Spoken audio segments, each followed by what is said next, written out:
Sister brother, சில நேரங்கள் நீ சில பாதையை விட்டு மேல வந்த பிறகுதான் தேவன் செய்கிற அற்புதங்களை உன் வாழ்க்கையில பார்க்க முடியும். சில பாதைகளை நீ கடக்கணும். நீ காலை எடுத்து அந்த பாதையை விட்டு வெளியே வரணும். உன்னுடைய சுய சித்தம், உன்னுடைய இச்சை, உன்னுடைய பாவத்தின் பாதைகள், சில அந்தரங்க பாவங்கள், தேவன் அருவருக்கிற சில பாவங்கள், இந்த பாதையை விட்டு நீ வெளியேறுகிற வரையிலும் தேவன் உன் சத்துருக்களை விட்டு காத்துக்கிட்டு தான் இருப்பார். எப்ப அந்த பாதையை விட்டு நீ காலடி எடுத்து வெளியே வைக்கிறியோ அப்போ ஆண்டவர் என்ன செய்கிறார்?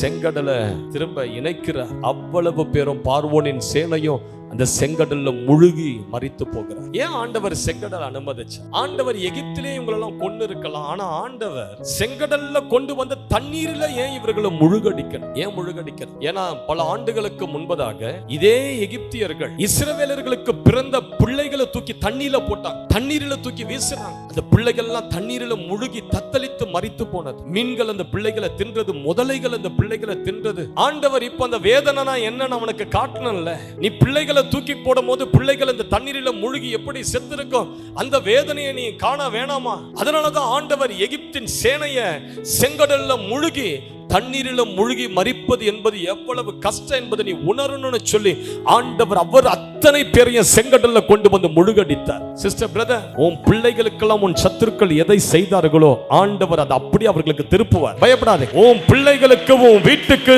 உன் சத்துருக்கள் இப்போது எதையெல்லாம் செய்து கொண்டிருக்கிறார்களோ ஒரு நாள் வருகிறது, தேவன் அவர்கள் அதிலே முழுகடிப்பார். அவர்கள் விரித்த வலையில் அவர்களை விழுவார்கள்.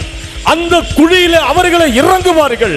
அவர்கள் செய்த தூக்கு மரத்தில் அவர்களுடைய கழுத்தை மாட்டிக்கொள்ளும்படி கர்த்தர் செய்வான். உன் பிள்ளைகளுக்கு செய்யப்பட்டது உன் சத்துருக்களின் பிள்ளைகளுக்கு கர்த்தர் அதை திருப்புவார்.